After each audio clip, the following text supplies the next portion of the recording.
ये शिव कृपा है। 24,000 श्लोक का ये अपार समुद्र है शिव महापुराण।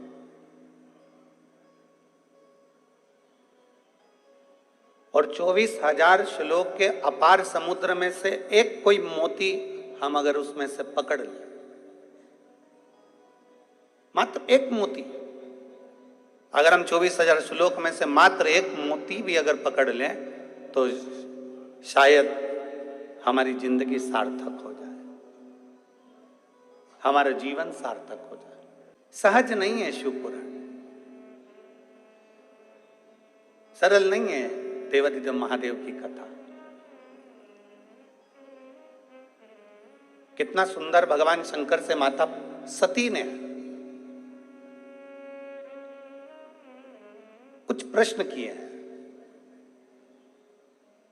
और कहते हैं कि अमरनाथ की गुफा में माता पार्वती जी ने भगवान शंकर से प्रश्न किए थे।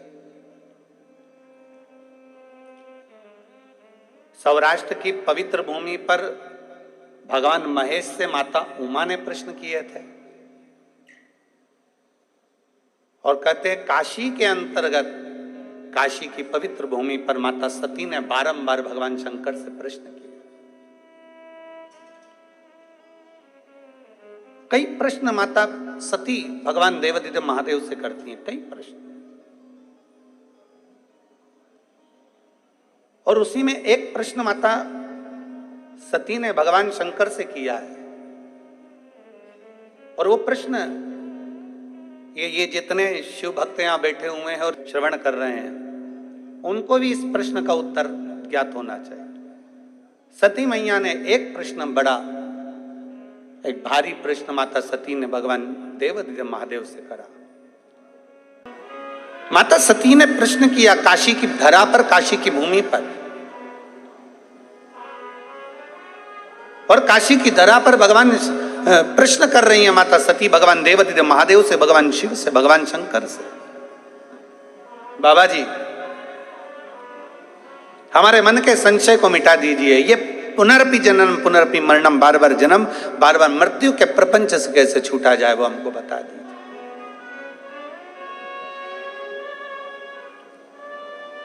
हम कैसे छूटे हैं? और भोलेनाथ सुना दो ऐसी कथा जिसे सुनकर मैं भी अमर हो लूं। हे शंभु, है त्रिकालदर्शी, है कैलाशी, है विनाशी, जिसको श्रवण कर मेरे भीतर के संशय मिट जाए, जिसको श्रवण कर मेरे भीतर का संशय चले जाए, ऐसी कथा मेरे जीवन को श्रवण करा दीजिए। मुझे श्रवण करना है ऐसी कथा जो मेरे संशय को मिटा दे, मेरे संशय को समाप्त कर दे। मां भगवान देवादिदेव महादेव सुन रहे हैं। माता सती बारंबार प्रश्न कर रही हैं, भगवान शंकर से बारंबार प्रश्न किया जा रहा है, बारंबार। और कितना सुंदर बात है, शिव पुराण कहती है यदि हमारा कर्म अच्छा है, यदि हमने श्रेष्ठ कर्म करा है, तो हमको भगवान को ढूंढने की जरूरत नहीं पड़ती, बाबा देवादिदेव महादेव हमको ढूंढता है।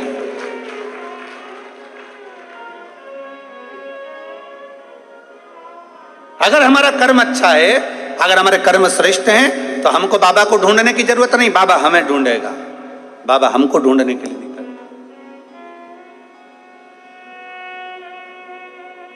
कर्म अच्छा करिए, बन सके।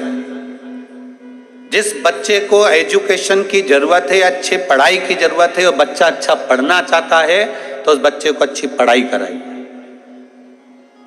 किसी को चिकित्सा की जरूरत है और बहुत बीमार व्यक्ति है और उसको चिकित्सा की जरूरत है, तो उसको अच्छी चिकित्सा कराइए। किसी को एजुकेशन चाहिए, उसको एजुकेशन दिलाया जाए। किसी को चिकित्सा चाहिए, उसको चिकित्सा दिलाई जाए, जिससे वो अच्छे से अपने जीवन को आनंद पूर्वक जी सके, वो आगे बढ़ सके।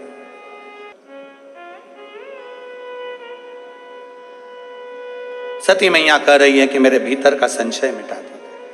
कर्म अच्छा है तो आपको परमात्मा को ढूंढने की जरूरत नहीं, परमात्मा आपको ढूंढेंगे। और अगर कर्म बेकार है, समय की अवस्था धीरे धीरे धीरे धीरे आती जाती है और मालूम पड़ जाता है कि हमारा आने वाला समय कैसा है। बचपन में कुछ अच्छा करा है तो जवानी में प्राप्त होता है, और जवानी में कुछ अच्छा करा है तो अधेड़ी में प्राप्त होता है, और अधेड़ी में कुछ अच्छा करा है तो बुढ़ापे में प्राप्त होता है। और यदि हम पूर्व से ही केवल थोड़ा थोड़ा थोड़ा थोड़ा पाप कर्म हमारा इकट्ठा होता गया तो बुढ़ापे में यह मत सोचना कि बहू तो रोटी दे देगी, बुढ़ापे में यह मत सोचना कि परिवार के लोग जी हजूरी कर लेंगे। अगर बुढ़ापा आते आते अपने ही अपने को ताना दे रहे हैं, बुढ़ापा आते आते अपने ही अपने को गाली दे रहे हैं, बुढ़ापा आते आते अपने ही अपनों को अपशब्द कर रहे हैं, तो फिर यह मानकर चलना कि हमने पूर्व का कर्म थोड़ा श्रेष्ठ नहीं कर पाए, इसलिए आज हमको सुनना भी पड़ रहा है और सहना भी पड़ रहा है। अरे मत बुरे कर्म कर बंदे वरना पछताएगा, भगवान की आंखों से तू बच नहीं पाएगा, तू बच नहीं पाएगा। अरे ओ अज्ञानी मत कर नादानी, अरे ओ अज्ञानी मत कर नादानी। तेरे कर्म का फल भी तो ही पाएगा, जैसा किया तूने तेरे आगे आएगा। मत बुरे कर्म कर बंदे वरना पछताएगा, भगवान की आंखों से तू बच नहीं पाएगा, तू बच नहीं पाएगा। अपने कर्म थोड़े श्रेष्ठ करें, जितना बन सके श्रेष्ठता का कर्म थोड़ा थोड़ा करते चलिए, थोड़ा थोड़ा बहुत है। सबसे बड़ी दौलत है, दुनिया की सबसे बड़ी दौलत समय। दुनिया की सबसे बड़ी दौलत है समय, और दुनिया की सबसे बड़ी पूंजी है माता और पिता। समय, माता पिता, इसका आदर करो। समय की कीमत को समझिए, समय के अनुभव का आनंद लीजिए, समय को समझने का प्रयास करो। आज जो समय है कल नहीं रहेगा, जो कल है वो परसों। सोना गया वापिस आ जाएगा, चांदी गई वापिस आ जाएगी, गाड़ी गई वापिस आ जाएगी, बंगला गया वापिस आ जाएगा, पर जो समय चले गया वो वापिस नहीं आ सकता। वो गया तो गया, फिर नहीं आने वाला। इसलिए समय की अनुकूलता समझिए कि हमारा बचपन है उसको भी हम श्रेष्ठता में जिए, हमारी जवानी है उसको भी हम श्रेष्ठता में जिए, हमारी अधेड़ी है उसको भी हम श्रेष्ठता में जिए, और हमारा बुढ़ापा है उसको भी हम श्रेष्ठता में जिए। दुनिया तो गलती छांटने के लिए बैठी है। एक पति पत्नी गार्डन में घूम रहे थे, बगीचे में दोनों घूम रहे हैं, पति और पत्नी दोनों। घूमते घूमते देखा कि सामने से कुत्ता आ गया। पत्नी घबरा गई, सामने से कुत्ता, पत्नी घबराई, थोड़ा पीछे हटी, कुत्ता और आगे बढ़ा, पत्नी और पीछे हटी, कुत्ता और आगे बढ़ा, पत्नी और पीछे हटी। पति को लगा ये कुत्ता मेरी पत्नी को काट खाएगा, कल बच्चों को स्कूल भेजना है, टिफिन कौन बनाएगा, कौन बनाएगा, मेरे को दुकान जाना है, मेरा भोजन कौन बनाएगा, करूं क्या। जैसे कुत्ता जम के लपका, पति ने पत्नी को गोदी में उठा लिया। जो गोदी में उठाया कुत्ता भाग गया। कुत्ता भागा, पत्नी नीचे उतरी, उतरते सी चिल्ला के बोली, तुम में अकल है थोड़ी बहुत भी, तुम्हें लक्षण है थोड़ा बहुत भी। पति ने कहा क्या हो गया, दुनिया के लोग कुत्ते को भगाने के लिए पत्थर उठाते, तुमने मुझे उठा लिया। अब पति हाथ जोड़ के बोला, मैंने तेरे को मारने के लिए कुत्ते को नहीं उठाया था, मैंने तो इसलिए उठाया था कि तुझे कुत्ता नहीं काट का, मेरे पाँव में काट लेगा चल जाएगा, पर तुझे काटेगा तो मुझे अच्छा नहीं लगेगा। पर समझ है ना व्यक्ति की क्या समझेगा। आप किसी को कितना भी समझाने का प्रयास कर लो, उसकी बुद्धि, उसके विवेक, उसके आनंद के साथ जितना समझ सकता है वो उतना ही समझेगा, उतना ही, उससे ज्यादा वो नहीं समझ सकता।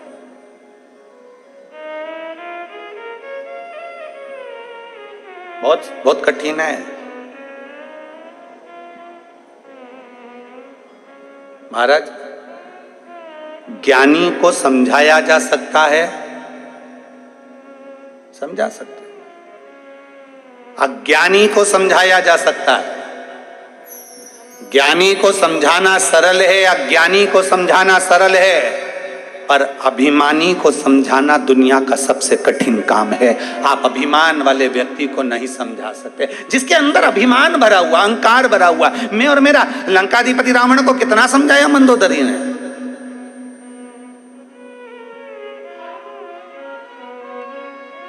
लंकाधिपति रावण को विभीषण ने समझाया, मंदोदरी ने समझाया, स्वामी सीता जी को लौटा दीजिए, स्वामी सीता जी को लौटा दीजिए, पर अभिमान भरा हुआ था भीतर, मैं और मेरा, मैं दशानन, 10 ग्रीवा, हजारों हाथ, क्या समझती है मंदोदरी तू मुझको?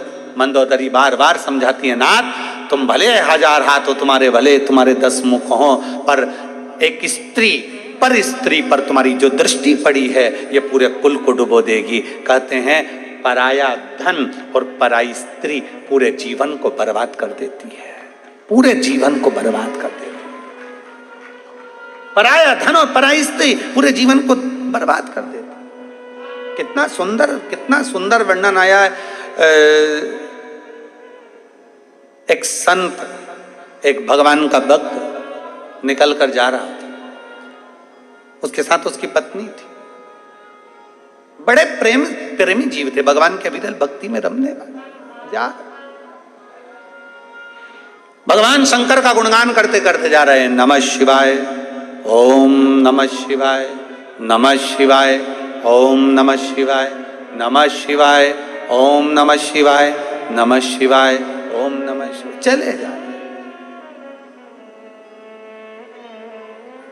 इनका नियम था, जंगल से लकड़ी लाते, लकड़ी को बेचते, बेचकर अपना यापन करते, लकड़ी बेचकर अपना जीवन यापन करते थे। अब आज दोनों पति पत्नी जैसे ही जाने लगे, पार्वती जी ने शिव जी से कहा, बाबा, ए भोले बाबा। शंकर जी बोले, हाँ गौरा बोलो क्या बात है? पार्वती जी बोल रही हैं, बाबा ये दोनों पति पत्नी आप और हमको भजते रहते हैं, दिन भर शिव शिव शिव शिव जपते रहते हैं। ये पति पत्नी दोनों दिन रात शंकर का नाम लेते हैं। बाबा बहुत बहुत तकलीफ में, आप कृपा कर दो ना, इनको थोड़ा बहुत धन दे दीजिए ना, आपके कुबेर के खजाने में से, कुबेर के भंडार में से थोड़ा सा धन इनको दे दो। शंकर भगवान पार्वती जी से बोले, पार्वती मैं दे तो दूंगा, पर इनके भाग्य में अभी धन श्रेष्ठ नहीं है, इनके भाग्य में भी धन श्रेष्ठ नहीं है।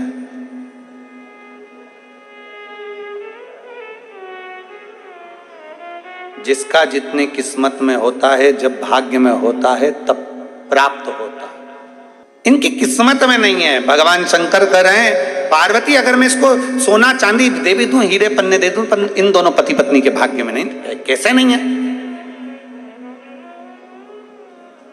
प्रभु बहुत साधारण है ये लोग, दे दो ना, थोड़ा सा धन दे दो ना। शंकर भगवान बोले, ये दोनों पति पत्नी नहीं ले सकते, मुझे मेरा विश्वास कहता है, शंकर की आराधना करने वाला, शंकर की उपासना करने वाला ये दूर रहता, पर धन से भी दूर होगा, पर स्त्री से भी दूर होगा, नहीं ले सकते। पार्वती जी बोली, मेरे को दो धन में क्या था। पार्वती जी ने एक लाल कपड़े में थोड़ा सा आभूषण, माणिक मोती, सोना चांदी, हीरा पन्ना बांधा और रास्ते में डाल दिया, जहां रास्ते से ये दोनों जा रहे थे। दोनों अलमस्त होकर नमः शिवाय, ओम नमः शिवाय, नमः शिवाय, ओम नमः शिवाय, नमः शिवाय, ओम नमः शिवाय बोलते बोलते जा रहे थे। इतने में पति की दृष्टि उस धन पर पड़ गई। पत्नी थोड़ी पीछे थी, पति की दृष्टि पड़ी धन पर। पति ने देखा किसी का सामान गिर गया है, सोना चांदी। पति ने देखा पीछे पत्नी आ रही है, उसने तुरंत वहीं से मिट्टी हटाई और उस पे धन पे डाल दी।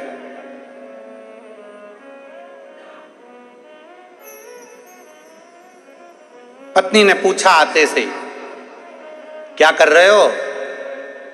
पति को लगा स्त्री का स्वभाव होता है थोड़ा सा, कहीं धन देखकर इसके मन में, लोगों के पर्दे देखकर मन में आ जाता है कि अगली दिवाली पे इसमें की पर्दे लाऊंगी। मिठाई खाते खाते मन में आ जाता है कि अगली बार हरियाली आन दे तो मैं ऐसा ही मीठा भात बनाऊंगी। तो उसके मन में यह ना आ जाए कि ये सोना देखे, हीरे पन्ने देखे, और इसकी चित्तवृत्ति में यह ना आ जाए कि ये सारा धन मेरा हो गया, ये सारी संपदा मेरी हो गई। ना ना, पत्नी ने पूछा क्या कर रहे हो? पति बोले कुछ नहीं। स्त्री ने कहा मुझे मालूम है तुम क्या कर रहे हो। पत्नी बोली मुझे मालूम है तुम क्या कर रहे हो। पति ने पूछा क्या कर रहा हूं? पत्नी बोली मिट्टी को मिट्टी में दबा रहे हो। पति की आंख में से आंसू बह गए। मैं अपनी पत्नी को समझ नहीं पाया, वो जान गई थी ये सोना मिट्टी है, दूसरे की दौलत हमारे लिए धूल की तरह है, दूसरे का धन हमारे लिए धूल की तरह है, दूसरे की संपदा हमारे लिए धूल की तरह है, दूसरे का पड़ा हुआ पैसा हमारे लिए धूल की तरह है। दुनिया के लोग समझ नहीं पाते। किसी का पड़ा मोबाइल मिल गया, सोचते हैं खुशी होती है, 2000, 5000, 10,000 का मोबाइल मिल गया, पर उसको मालूम नहीं है कि तूने 5000 का मोबाइल तुझे जो पड़ा हुआ मिला है वो तेरे को कौन से समय पर कहां ले जाकर तुझे खड्डे में डालेगा। किसी का पड़ा हुआ सोना मिल गया, चांदी मिल गई, कुछ सामान मिल गया, हम खुश हो जाते हैं। किसी का बैग मिल गया, किसी का चेन मिल गई, किसी का मंगलसूत्र मिल गया, किसी का सामान मिल गया, पर वो ये समझ नहीं पाते कि ये सोना हमें किस गर्त तक लेकर जा सकता है, किस गर्त तक लेकर जा सकता है।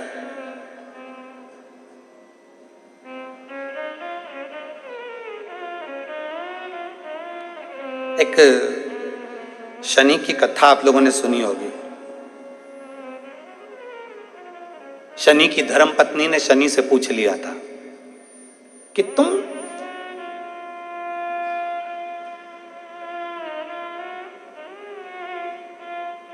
किसको बर्बाद करते हो?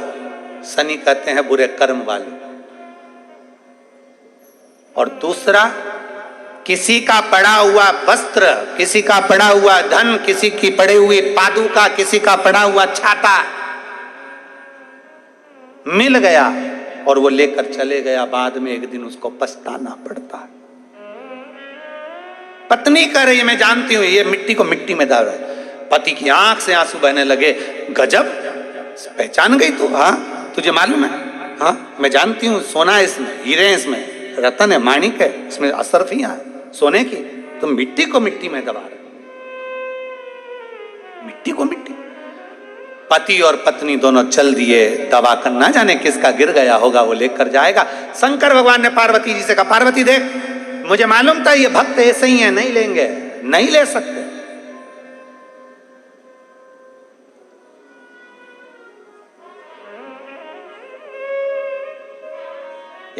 दो व्यक्ति होते हैं, एक का सामान चोरी चले गया और दूसरा होता है जिसने चोरी कर लिया। जिसका सामान चले गया वो 6 महीने में, 8 महीने में, 1 साल में वो वापिस चेन बनवा लेता है, वापिस मंगलसूत्र बनवा लेता है, भगवान इतना उसको दे देता है। पर जो चोट्टा होता है ना, वो परमानेंट चोट्टा होता है।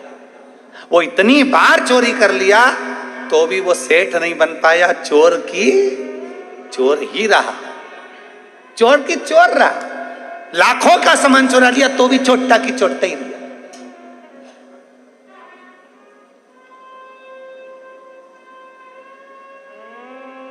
इसलिए मत बुरे कर्म कर बंदे, वरना पछताएगा।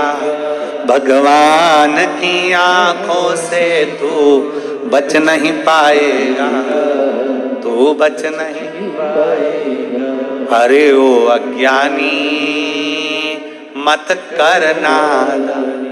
पति ने आंख में आंसू भरकर कहा तू पहचान गई।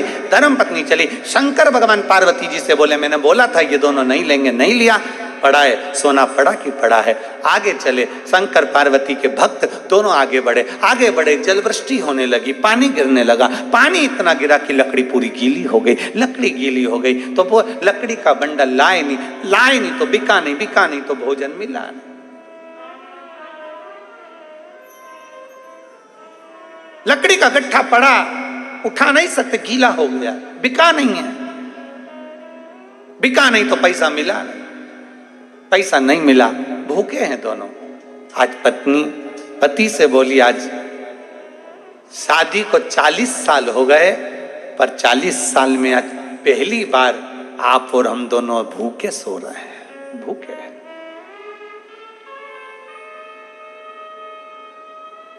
शादी के 40 साल हो गए, पर 40 साल में आज पहली बार आप और हम दोनों भूखे सो रहे हैं, दोनों भूखे सो रहे हैं।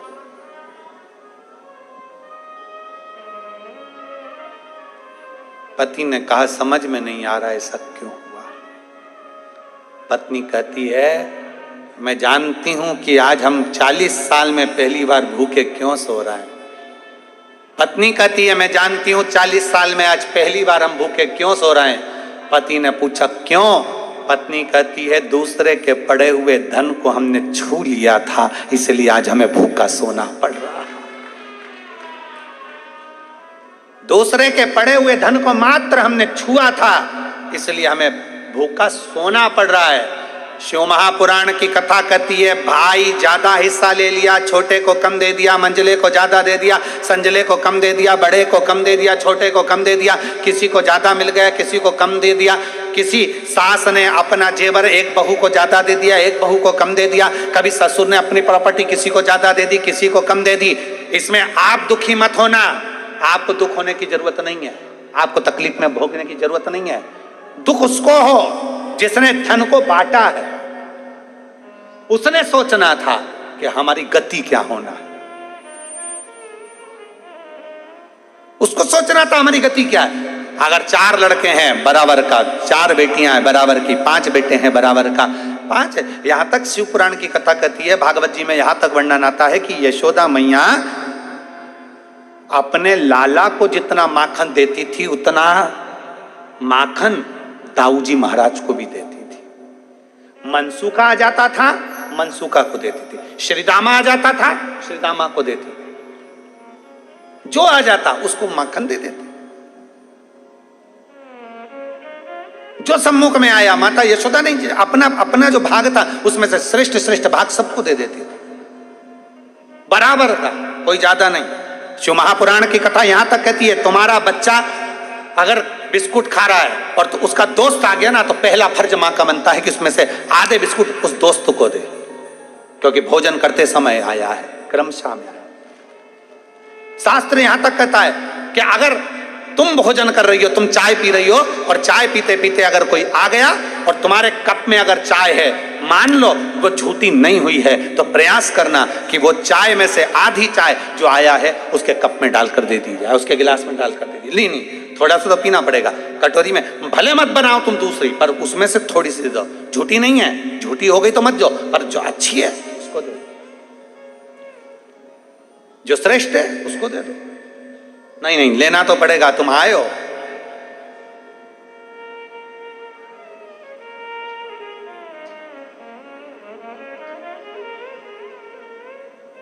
भोजन करते समय थाली में बाल आ जाए, भोजन करते समय एकदम खाते खाते गले में मिर्ची लग गई, हिचकी चलने लगे, भोजन करते समय एकदम ठसका लग गया, अटक गया भोजन, पानी अटक गया। रोज प्रतिदिन भोजन में थाली में बाल आ रहा है, प्रतिदिन ठसका लग रहा है, प्रतिदिन अगर तुम्हारे हिचकी आ रही है भोजन करते समय, प्रतिदिन आपके साथ में ये क्रम हो रहा है, तो समझ लेना कि तुम भोजन करते हो उस समय पर आपके घर का कोई पूर्वज, कोई भूखा या प्यासा जरूर रह गया है, जिसके कारण बस वो हमको भोजन के समय पर बहू को या बेटे को याद करता है। तो फिर करना क्या है, फिर क्या कर सकते? हिचकी आ रही है, भले मिर्ची खा ली, मिर्ची ना खा तो भी हिचकी आ गई, ठसका लग गया भोजन करते समय, और रोज लग रहा है, हर 2 दिन में, हर 3 दिन में ठसका आ जाता है। भोजन करते समय हर 3 दिन में थाली में बाल आ जाता है। भोजन करते समय हर 2-3 दिन में थाली में बाल पड़ा हो जाता है। हर भोजन करते समय हमारे को कुछ ना कुछ हिचकी चलने लगती है। हर 2-3 दिन में अगर ये क्रम हो रहा है तो समझ लो हमारा कोई पूर्वज, हमारा कोई पितृ, हमारे घर का कोई पूर्वज जो है कि नहीं है, वो हमारे को कहीं ना कहीं से भूखा है और भोजन का भाग मांग रहा है। फिर एक प्रयास करके देखो, फिर एक प्रैक्टिकल करके देखो, फिर एक प्रयास करो। चावल की छोटी सी एक कटोरी, उस कटोरी में धान भर लीजिए चावल, उसमें एक लौंग और एक बेलपत्र, बस ये रख लीजिए। जो हंडा होता है घर में, पानी का मटका होता है, पितरों का जो स्थान होता है जहाँ पानी पीते हैं अपन, मटका, हंडा, टंकी, बाल्टी, जो भी हो। आजकल तो लोग आरओ लगा लिए हैं तो नीचे भी तुम मटका रखते होगे, हंडा रखते होगे, टंकी रखते होगे, उसी के पास में वो कटोरी रख दीजिए। 14 की रात्रि, अमावस्या के दिन उस कटोरी का चावल, बेलपत्र, ये सब शिव मंदिर के अंदर आप कोई भी एक स्थान पर, कोई दोने के अंदर रखकर या कागज के अंदर रखकर, शिव स्थान पर, शंकर के मंदिर में शिवलिंग को केवल स्पर्श कर कर जमीन पर ही उसको एक कागज में या दोने में, उसको जहां जलाधारी होती है वो जलाधारी के पास में गणेश वाले स्थान पर, गणेश वाली जगह पर उसको रख दे। गणेश वाली जगह फिर समझिएगा, ये शिवलिंग जलाधारी, ये जलाधारी का चरण जहां से पानी बहता है, सीधा हाथ सीधी तरफ पर गणेश जी का स्थान होता है, लेफ्ट में कार्तिकेय का स्थान होता है, बीच में अशोक सुंदरी का स्थान होता है।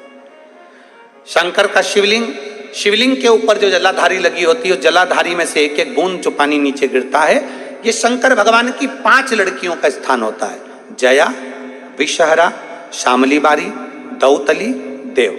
शंकर जी की 6ठे नंबर की लड़की का स्थान बीच में होता है जिसका नाम है अशोक सुंदरी, ऐसा स्थान। और ये पार्वती जी का हस्तकमल हो गया, शंकर का स्थान हो गया। तो जब हम वो अन्न रखते हैं, जब हम चावल और एक बेलपत्र और एक लौंग जो रखते हैं, वो हम गणेश जी वाले स्थान के साइड में रखते हैं, नीचे की ओर रखते हैं उसके स्थान। शिव आराधना में शास्त्र कर रहा है, शिव महापुराण वर्णन कर रही है। आप अगर भोजन कर रहे हो और भोजन करने में आपको बार बार हर 2 दिन में, 3 दिन में बाल आ रहा है भोजन की थाली में, सब सफाई से भोजन बनता है। ऐसा कोई मेरी जीजी नहीं है जो बिना सफाई के भोजन नहीं बनाती, सब सफाई से बनाती है, सब अच्छे से बनाती है, सब अच्छे प्रेम से बनाती है और सब सफाई से भोजन बनाती है। और सफाई से भोजन बनाने के बाद भी आपकी भोजन की थाली में बाल आ रहा है, अच्छे से प्रेम से एकांत में बैठकर भोजन कर रहे तो भी हिचकी आ रही है, तो भी आपको ठसका लग रहा है, रोज 2-3 दिन में लग रहा है, समझिए कि वो कहीं ना कहीं हमारे पूर्वज, कहीं ना कहीं हमारे देव भूखे हैं, भोजन मांग रहे हैं,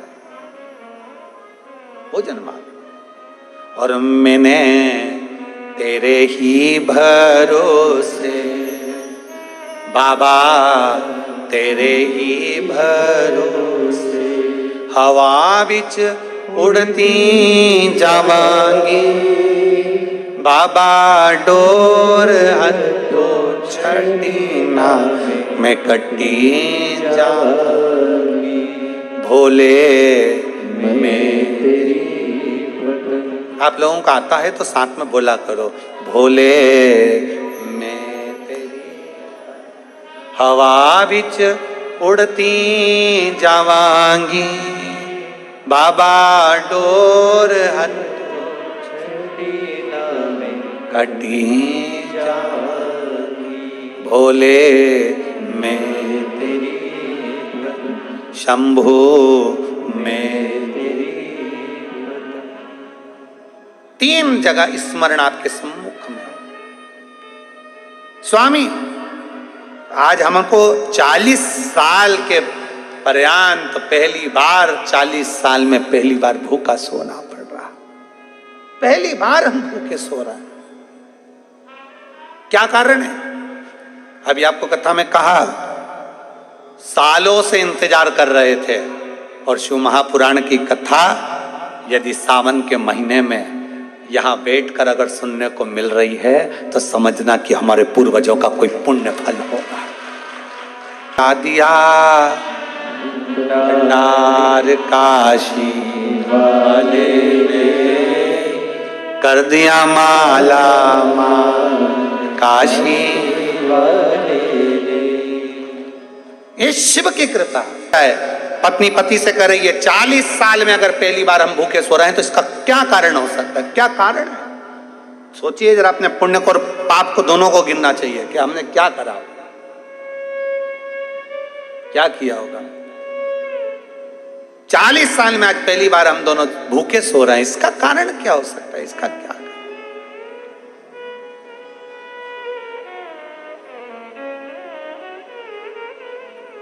एक कारण है। क्या कारण हो सकता है? पत्नी ने कहा मैं जानती नहीं, पर इतना जरूर है कि एक कारण है। पति कहता है उसका क्या कारण हो सकता है? पति ने कहा पत्नी से, पत्नी बोली उसका एक कारण है, हमने दूसरे के धन का स्पर्श कर लिया, उसको छू लिया, इसलिए आज हमको 40 साल में पहली बार भूखा सोना पड़ रहा है। 40 साल पहले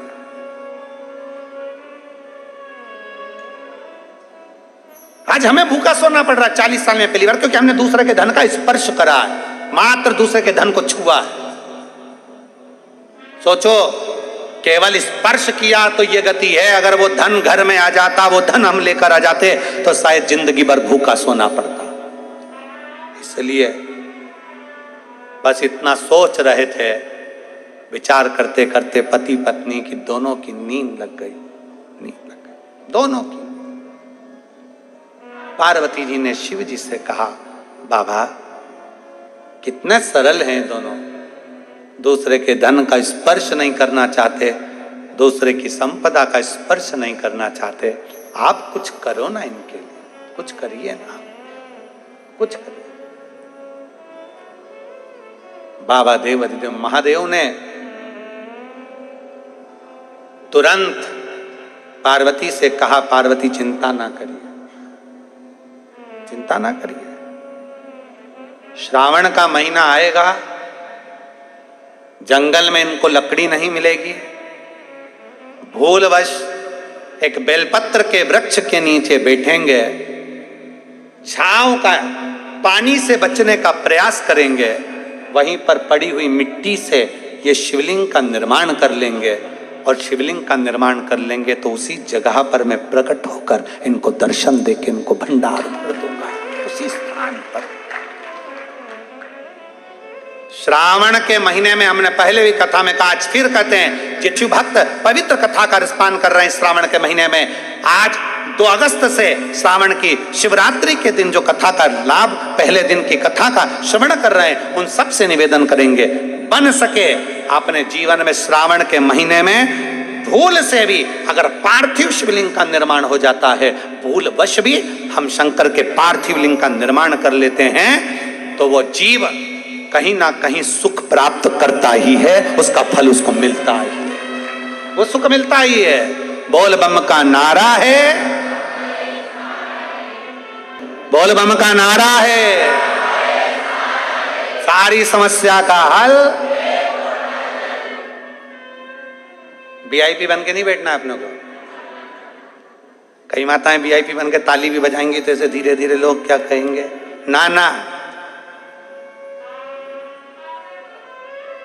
अलमस्त होकर बड़े प्रेम से जैसे सुनते हो वैसे ही सुनो, आनंद के साथ। आपन तो अड़भंगे, हम तो भोलेनाथ जी के भगत, जैसे सुनो कि शंकर के भगत हैं, बाबा के भगत हैं, बड़े प्रेम से आनंद लेना है। बिल्कुल जैसे मुसद्दीलाल जैसे नहीं बैठना है, तो मुसद्दीलाल जैसे बैठ गए, मालूम पड़े अब ये भी कुछ नहीं बोल रही, ये भी कुछ नहीं बोल रही,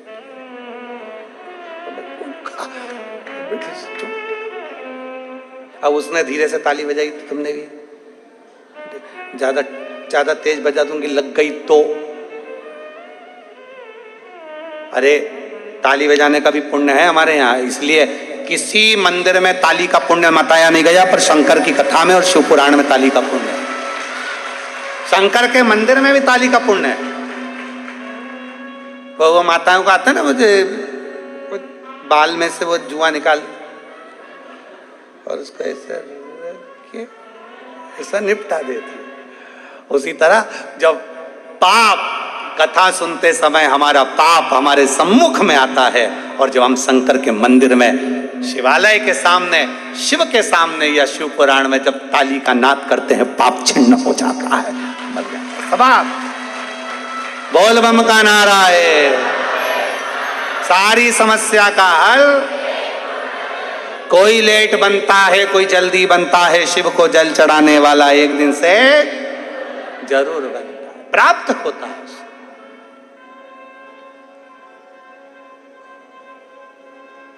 प्राप्त हो, हमने छू लिया इसलिए ये हो गया। भगवान कर रहे तो चिंता मत कर। पार्वती, सावन का महीना आएगा, ये दोनों लकड़ी लेने के लिए जाएंगे, लकड़ी के लिए रहेगी, पेड़ की छांव में जरूर को जाएंगे। ये सब भगवान लीला रचता है, अपन कुछ नहीं रच सकते।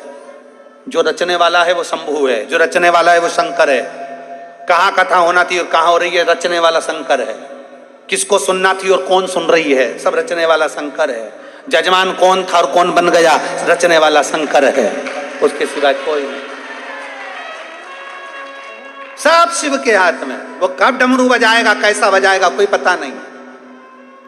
धीरे धीरे समय निकल गया दोनों पति पत्नी का, सावन का महीना आ गया।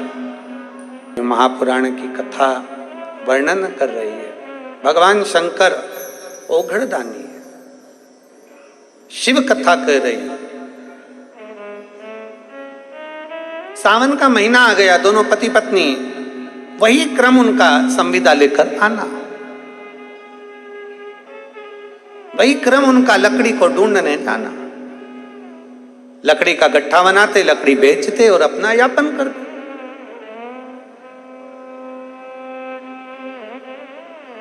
अब लकड़ी लेने के लिए गए और सावन के महीने में तो पानी तो पानी।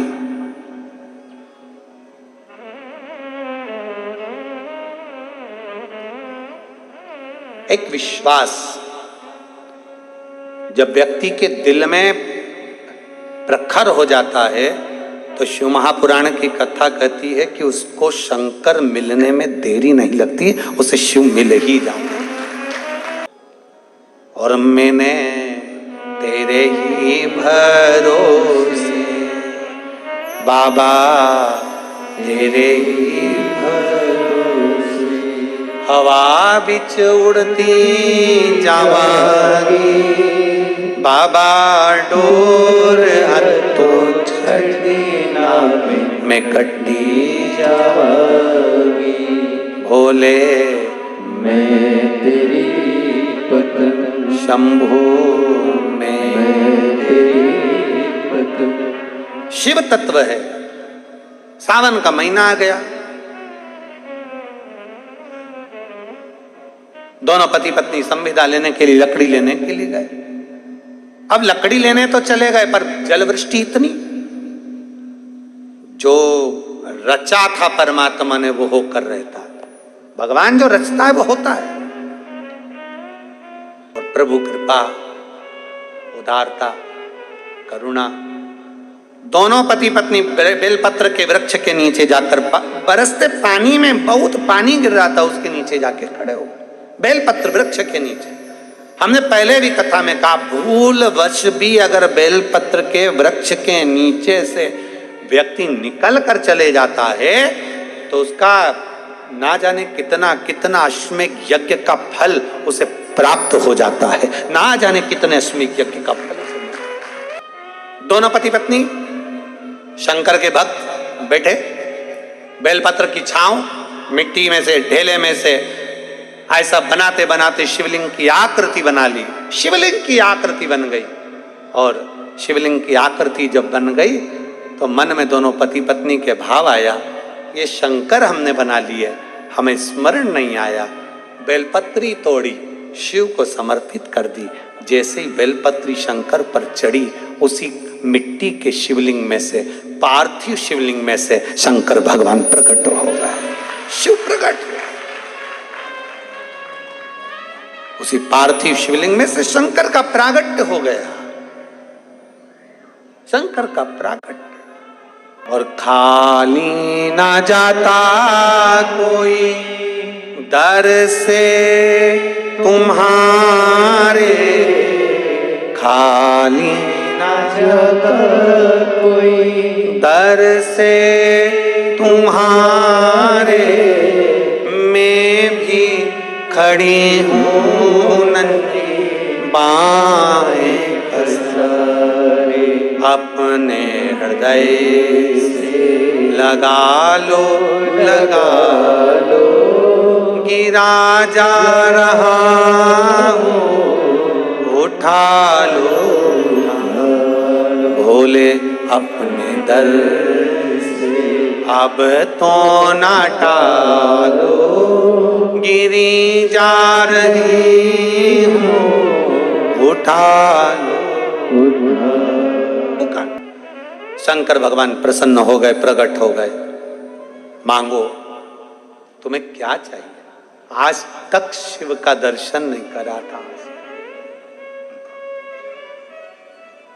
पहली बार मिलन हुआ शिव से, पहली बार।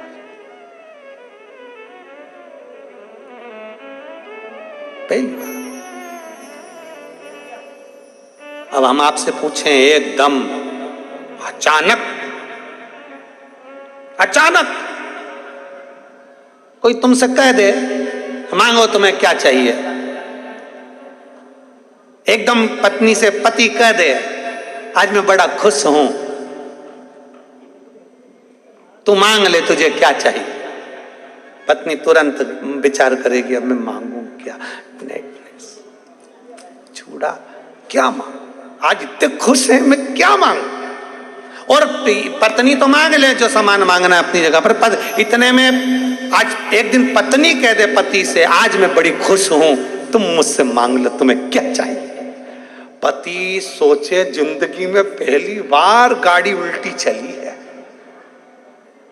हमेशा मैं कहता था मांग ले तुझे क्या चाहिए, आज ये बोली है आज तुम्हारा जन्मदिन है, हैप्पी बर्थडे टू यू। आज मेरा मन कर रहा है मैं तुम्हें कुछ गिफ्ट दे दूं। पत्नी बोली पति से मांग लो तुम्हें क्या चाहिए, आज मैं बड़ी खुश हूं, जो मांगोगे मैं तुमको दे दूंगी। इतनी देर में पति ऑफिस जाने की तैयारी कर रहा था, पत्नी फिर आ गई, मांगो आज मैं बड़ी खुश हूं, तुम जो मांगोगे मैं दे दूंगी, मांगो तुम्हें क्या चाहिए। इतने में पति ने कहा तलाक। फिर पत्नी गई अंदर, अभी आ रही मैं तलाक देती हूं तुमको, अभी आ मुश्किल। शिव कथा कह रही है, भगवान शंकर का चरित्र कर रहा है, मांगो तुम्हें चाहिए क्या, क्या दिया जाए तुमको, क्या दिया जाए। शंकर भगवान कहते, दोनों कहते हैं हमें कुछ नहीं चाहिए, अगर देना है तो केवल इतना कृपा कर दो कि आपके चरणों की भक्ति कभी समाप्त ना हो, बस इतनी कृपा कर दो, और कुछ नहीं। क्या इससे ज्यादा क्या चाहिए। जैसे देवराज नाम के ब्राह्मण को भगवान शंकर ने मोक्ष दिया, बिंदु के मरने के बाद उनकी धर्मपत्नी चंचुला देवी ने शंकर की कथा का अविरल भक्ति प्राप्त करी। ऐसी अविरल भक्ति अपने भीतर होना चाहिए।